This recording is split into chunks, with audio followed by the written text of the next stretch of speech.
নমস্কাৰ। এই মুহূৰ্তত অসমৰ প্ৰত্যেকগৰাকী জনসাধাৰণৰ বাবে কেইবাটাও গুৰুত্বপূৰ্ণ খবৰ। আজি হৈছে 23 জুন। আজিৰ দিনটোতে অসমৰ লগতে ভাৰতবৰ্ষৰ বিভিন্ন প্ৰান্তৰ পৰা কেইবাটাও গুৰুত্বপূৰ্ণ খবৰ একত্ৰিত কৰা হৈছে। আমাৰ প্ৰথমটো খবৰ ৰাজ্যবাসীৰ বাবে এটা ডাঙৰ খবৰ। পান কাৰ্ড থকা সকলৰ বাবে আহি পৰিছে কেইবা ধৰণৰ জৰুৰী খবৰসমূহ। বৃদ্ধি কৰা হৈছে পান কাৰ্ডৰ সৈতে আধাৰ কাৰ্ডৰ লিংকৰ সময়সীমা। 30 তাৰিখৰ ভিতৰত লিংক কৰিব লাগিব আধাৰ কাৰ্ডৰ সৈতে আপোনাৰ হাতত থকা পান কাৰ্ড। শীঘ্ৰেই আধাৰ কাৰ্ডৰ সৈতে লিংক কৰক আপোনাৰ হাতত থকা পান কাৰ্ডসমূহ। হাতত মাত্ৰ 8টা দিনহে কেৱল আছে। শীঘ্ৰেই পান কাৰ্ডৰ সৈতে আধাৰ লিংক নকৰিলে অচল হৈ পৰিব আপোনাৰ হাতত থকা পান কাৰ্ড, অন্যথা বন্ধ হৈ পৰিব আপোনাৰ হাতত থকা পান কাৰ্ড। 30 জুনৰ পূৰ্বে আপুনি কৰিব লাগিব এই বিশেষ ধৰণৰ কামসমূহ।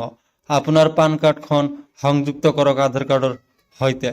কৃষি বিভাগৰ 3য় বৰ্গৰ বাবে 2500 পদৰ বিজ্ঞাপন। 4ৰ্থ বৰ্গৰ পদৰ বাবে ওলাব 1347টা পদৰ বিজ্ঞাপন। ড্ৰাইভিং লাইসেন্স RC কপি এতিয়া লৈ ঘূৰি ফুৰাৰ কোনো প্ৰয়োজন নাই। স্মাৰ্ট মিটাৰক লৈ মুখ্যমন্ত্ৰী হিমন্ত বিশ্ব শৰ্মাৰ বৃহৎ আকাৰৰ ঘোষণা। স্মাৰ্ট মিটাৰৰ বিল বৃদ্ধি প্ৰসংগক লৈ উদ্বিগ্ন মুখ্যমন্ত্ৰী।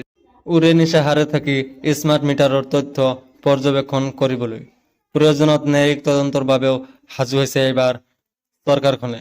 স্মাৰ্ট মিটাৰৰ তথ্য গভীৰভাৱে বিশ্লেষণ কৰিবলৈ মুখ্যমন্ত্ৰী সাজু হৈছে। উদাহৰণস্বৰূপে দাঙি ধৰিছে এইবাৰ তথ্যসমূহ।